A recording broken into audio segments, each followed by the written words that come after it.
नमस्ते, आप सभी का स्वागत है मेरे चैनल में चिराग एस्ट्रोलॉजी। और हम एक बहुत इंपॉर्टेंट ट्रांजिट के लिए बात करेंगे, जुपिटर ट्रांजिट। जुपिटर यानी गुरु महाराज, जो बृहस्पति हैं गुरु महाराज, वो ट्रांजिट कर रहे हैं 14 मई 2025 को। यानी कि 14 मई 2025 को वो जब ट्रांजिट करेंगे तो वो मिथुन राशि में ट्रांजिट कर रहे हैं, यानी कि वृषभ से वो मिथुन में आ रहे हैं। यानी आपकी कुंडली में जहाँ पर 2 नंबर लिखा है वहाँ से वो ट्रांजिट करके 3 नंबर लिखा है वहाँ पर आ रहे हैं। 2 नंबर जो है वो वृषभ राशि है और वृषभ से 3 नंबर तीसरी राशि जो है वो है आपका मिथुन। सो वृषभ यानी टॉरस, और टॉरस से जेमिनी मिथुन में आ रहे हैं, ठीक है। सो ये सभी राशि और लग्न को ज़्यादा समझना ज़रूरी है, और हर लग्न को मैं ज़्यादा इम्पोर्टेंस दूंगा ये ट्रांजिट में। और आपके जीवन में ये गुरु जब भी ट्रांजिट करते हैं तब बहुत बड़े बदलाव आते हैं। तो ये वीडियो आपको समझना है, इसके ट्रांजिट्स को समझना है, और उसके अकॉर्डिंग क्या क्या चीज़ें हो रही है वो आपको इफ़ेक्ट समझते हुए आगे बढ़ना है। ऑलमोस्ट 14 मई के बाद 14 मई को वो ट्रांजिट कर रहे हैं, तो 14 अप्रैल से 1 महीने पहले से उसका इम्पैक्ट आपको मिलना शुरू हो चुका है। तो हम सभी राशि और लग्न के लिए देखेंगे, पहली चीज़। दूसरा ये है कि आपका ये जो गुरु है वो ट्रांजिट कर रहा है इसी साल में, जैसे वृषभ से मिथुन में जा रहा है 14 मई को, फिर वो 18 अक्टूबर को 18 अक्टूबर को वो ट्रांजिट कर रहा है कर्क में, ठीक है। और वो वापस फिर दिसंबर में वापस आ रहे हैं 5 दिसंबर को वापस मिथुन में। तो और फिर थ्रू आउट 2 जून 2026 तक वहाँ पर रहेंगे। तो नॉर्मली 13 मंथ का ट्रांजिट होता है जुपिटर का, गुरु महाराज का, लेकिन यहाँ इस बार वो स्पीड में ट्रांजिट कर रहे हैं, अतिचारी हो रहे हैं, और वो स्पीड में जा रहे हैं। पहले तो वृषभ से मिथुन जो है उनका रूटीन ट्रांजिट है, 18 अक्टूबर को वो स्पीड में ट्रांजिट करके कर्क में चले जाएंगे, 5 दिसंबर को वो वापस आ जाएंगे अपनी रूटीन प्लेस पे, और फिर 2 जून 2026 तक वहाँ रहेंगे। तो अभी हम जो बात करेंगे वो सिर्फ इस ट्रांजिट की बात करेंगे 18 मई तक की, और ये इफ़ेक्ट आपको क्या मिलेगा उसको हम समझेंगे जब वो ट्रांजिट होने वाला होगा कर्क में मिथुन से, तब हम उसको समझेंगे। फिर वापस वो आएंगे तब हम समझेंगे। तो आपको जल्दबाजी नहीं करनी है। हाँ, मैं उसका ब्रीफ ओवरऑल क्या है वो भी आपको बता दूंगा, तो आपको एक लॉन्ग टर्म का भी समझ में आ जाएगा। So don't worry. सो ये आपको समझना ज़रूरी है, ये डेट्स और ये ट्रांजिट्स। तो गुरु महाराज जो है वो जीवन में बहुत बड़े बदलाव लाते हैं, पॉजिटिव लाते हैं, लेकिन उसको समझना इस तरह से भी ज़रूरी है कि गुरु जो है वो आपकी कुंडली में किस स्थान में ट्रांजिट कर रहे हैं। जैसे किसी का लग्न मेष है तो उसके लिए अलग होगा, किसी का वृषभ है तो अलग होगा, किसी का मिथुन है या किसी का मीन है। 1 से 12 नंबर आपको जहाँ भी ले जा रहा है गुरु, आपकी कुंडली में जा रहा है, उससे इम्पोर्टेंट आपको रिजल्ट्स मिलेंगे। वो स्थान के हिसाब से कहाँ जा रहे हैं वो बहुत इंपॉर्टेंट है आपकी कुंडली में। अभी सोचिए कि आपका वृषभ लग्न है और किसी का मिथुन लग्न है, किसी का कोई और लग्न है, राशि तीनों की सेम है लेकिन स्थान अलग अलग हो जाएंगे गुरु के, तो वो ट्रांजिट के इफ़ेक्ट्स बदल जाएंगे। इसीलिए लग्न को ज़्यादा इंपॉर्टेंस देके मैं आपको बताने की कोशिश करता हूँ। सो आपको जिस तरह से समझना है दोनों तरह से, तो दोनों देखिएगा, आपकी राशि और लग्न, ठीक है। तो ये इंपॉर्टेंट चीज़ थी, बात थी, मैं आपको बताना चाहता था। गुरु के बारे में एक और पॉइंट मैं बताऊंगा। गुरु जो है वो नेचुरल शुभ ग्रह है, ठीक है। तो वो आपको परिणाम तो अच्छे ही देंगे, और गुरु की जहाँ जहाँ दृष्टियाँ होगी वो आपके लिए और ज़्यादा बेहतर परिणाम देगी। लेकिन गुरु जहाँ जा रहे हैं आपके चार्ट में, आपकी कुंडली में, तो वो किसके साथ कॉम्बिनेशन कर रहे हैं वो भी समझना ज़रूरी है। तो उसको समझना, क्योंकि सपोज़ मैं ये कहूँ कि गुरु आपकी कुंडली में पहले स्थान में आ रहे हैं, बहुत अच्छी बात है, दूसरे में आ रहे हैं, बहुत अच्छी बात है, या तीसरे में या 5वें में या 10वें में 12वें में, 12 स्थान होते हैं, लेकिन आपको वो अच्छा रिजल्ट नहीं दे रहे हैं, बिकॉज़ वहाँ पर आपका कॉम्बिनेशन बन रहा है राहु के साथ गुरु का, या फिर ऐसा कॉम्बिनेशन बन रहा है केतु के साथ या शनि के साथ या सूर्य के साथ, क्या हो रहा है। तो वो कॉम्बिनेशन भी समझना ज़रूरी है, तो उस हिसाब से भी रिजल्ट्स में बदलाव आएंगे। अब मैं हर कॉम्बिनेशन को बताने जाऊंगा तो वो चीज़ें आपको बहुत लंबा हो जाएगा, और वो चीज़ें समझना, हर किसी के लिए डिफरेंट चीज़ बनाना वो पॉसिबल नहीं है मेरे लिए।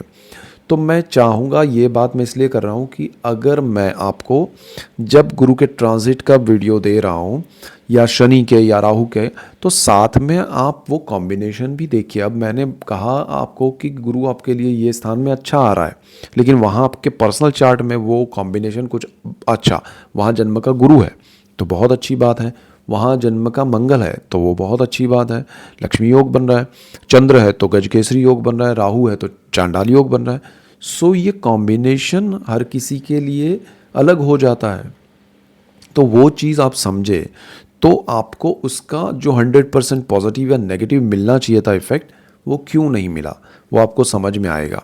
दूसरी चीज़ कि आपके जैसे दशाएं बदल गई है किसी की, अब हर मिथुन लग्न या मेष लग्न या किसी भी लग्न के लिए मैं जब वीडियो आपको बताऊंगा तो हर किसी की दशा अलग चल रही है।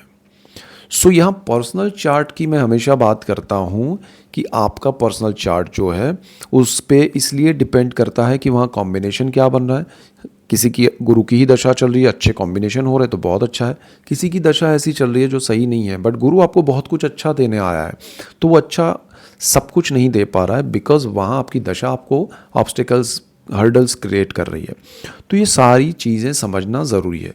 सो ऐसे ही शनि का आपको जो मैंने बताया ट्रांजिट, अभी राहु और केतु का भी ट्रांजिट होने वाला है, उसका भी मैं आपको वीडियो देने जा रहा हूँ 18 मई को। 14 को उनका हो रहा है, 18 मई को राहु केतु का हो रहा है, तो मैं सब कुछ आपको दूंगा। लेकिन कॉम्बिनेशन वाइज आपको डरना नहीं है। आपको लगेगा अरे राहु का ट्रांजिट होने वाला है बहुत खतरनाक कुछ होने वाला है, नहीं, ऐसा कुछ भी नहीं होगा। डिपेंड करता है सिचुएशन क्या है आपके चार्ट की, आपकी दशाओं की, कॉम्बिनेशन की। और दूसरी चीज़ कि गुरु का ट्रांजिट शुभ होता है लेकिन कॉम्बिनेशन क्या है। तो हर चीज़ अशुभ या शुभ नहीं होती है, नेगेटिव या पॉजिटिव नहीं होती है, everything is depend upon the situation. हाँ, जो ट्रांजिट हो रहा है वो आपके लिए बेनिफिशियल है तो उसके बेनिफिट्स आपको मिलेंगे, लेकिन क्यों कम मिल रहा है क्यों ज़्यादा मिल रहा है वो डिपेंड करेगा उस पर। वो पॉइंट मैं कहना चाहता हूँ। तो ये चीज़ आपको समझनी चाहिए। ठीक है, अभी हम गुरु के ट्रांजिट की बात करेंगे तो गुरु जैसे जैसे ट्रांजिट करेंगे उसका इम्पैक्ट, अभी जैसे 14 मई को ट्रांजिट करे, 14 अप्रैल, एक महीने पहले से इफेक्ट शुरू हो जाएगा आपको। बहुत सारे लोगों को उसका पॉजिटिव इफेक्ट या नेगेटिव जो भी है वो मिलना नेचुरली पॉजिटिव ही ज़्यादा मिलता है, लेकिन अल्टीमेटली वो इफेक्ट शुरू हो जाएगा। और जैसे ही गुरु का 14 मई क्रॉस होगा वो इम्पैक्ट और बढ़ जाएगा, और क्योंकि वो स्पीड में ट्रांजिट कर रहे हैं तो आपके लिए ज़बरदस्त पॉजिटिव इफेक्ट होगा, तो वो स्पीड में होगा। आपको समझ में आना चाहिए कि ये अच्छा हो रहा है तो मुझे इस समय को अभी कैश करना है, इस समय को ज़्यादा मुझे ध्यान दे के आगे उसमें से कुछ अचीव कर लेना है, क्योंकि स्पीड में वो कर्क में चले जाएंगे। जब मिथुन में है और आपको बेनिफिट हो रहा है, ये हर किसी के लिए मैं बोल रहा हूँ, जहाँ ट्रांजिट करके आ रहे हैं उसका अगर आपको लग रहा है कि मुझे बेनिफिट होना शुरू हो गया है तो आप उस समय को अचीव कीजिए, उस समय को आप इस तरह से लीजिए कि ये मेरे लिए बेस्ट टाइम शुरू हो गया है। और 18 अक्टूबर को वो वापस कर्क में चला जाएगा, उसका पता नहीं है, मैं आपको वो तब बताऊंगा। आपको अभी पता नहीं है कि उसमें क्या होने वाला है, लेकिन अभी का पता चल गया कि ये ट्रांजिट मेरे लिए अच्छा है। उसमें आप स्पीड में सारी चीज़ें निपटाइए और ज़्यादा कुछ अच्छा कीजिए। और आपको लग रहा है कि नहीं, ये समय में मुझे कुछ अच्छे रिजल्ट्स नहीं मिल रहे और मैं कुछ बड़ा करने की कोशिश कर रहा हूँ, then you have to go slow. आप थोड़े रुक जाइए कि नहीं, ये ऐसे अभी समझ के चलना पड़ेगा। हो सकता है आपकी दशा कुछ नहीं सही चल रही हो सकता है कि आपकी दशा बदलने वाली हो। अब सपोज गुरु ने ट्रांजिट किया 14 मई को और आपकी दशा कुछ अच्छी नहीं चल रही है और वो जून में ख़त्म हो रही है, बुरी दशा जो आपकी चल रही है वो, और जुलाई से अच्छी दशा है, तो यही गुरु का बेनिफिट आपको मिलना जुलाई से शुरू हो जाएगा। सो बी ऑब्जर्वेटिव कि यहाँ पर मुझे ध्यान रखना है कैसे क्या हो रहा है, डरना नहीं है, समझना है। एक ये अगर आपने ध्यान रख लिया और आपको आपका चार्ट पता होना चाहिए। मैं चाहता हूँ कि हर कोई जो भी एस्ट्रोलॉजी से बेनिफिट उठाना चाहता है उसको अपना चार्ट पता हो, उसको अपने ग्रह पता हो, अपनी दशाएं पता हो, तो उससे क्या है आपको चीज़ें समझ में आएगी। आप ब्लाइंड मत जाइए, डर के मत जाइए, चीज़ों को समझ के चलिए। तो आपको ये ट्रांजिट्स जितने भी हो रहे हैं उसमें आपको क्या मूव करना चाहिए क्या नहीं करना चाहिए समझ में आएगा। और वही चीज़ मैं अपने वीडियोस में आपको कहने की कोशिश करता हूँ कि भाई आप ये कीजिए तो अच्छा रहेगा, ये मत कीजिए। तो पॉइंट्स यहाँ रेमेडीज़ यही है कि हमें समझ में आए कि क्या करना चाहिए क्या नहीं करना चाहिए। सो ये मेजर एक मुझे लगा कि आपके साथ शेयर करना चाहिए ये बात। तो इसलिए मैंने की है। अभी हम ट्रांजिट्स पे जल्दी से वीडियोस देखेंगे। सो ये मेन पॉइंट से ऐसे ही डिटेल वीडियोस मैं आपको देना चाहता हूँ और दूंगा। सो इसीलिए आप मेरा चैनल चिराग एस्ट्रोलॉजी लाइक कीजिए, शेयर कीजिए, सब्सक्राइब कीजिए, बेल आइकन ज़रूर दबाएं ताकि आपको नोटिफिकेशन मिले तुरंत और आपको बेनिफिट हो, आपको लाभ हो, और आप सबको लाभ होगा तो मुझे खुशी होगी। So that's it for today. Keep watching Chirag astrology. Thank you for watching. God bless you and goodbye. Thank you.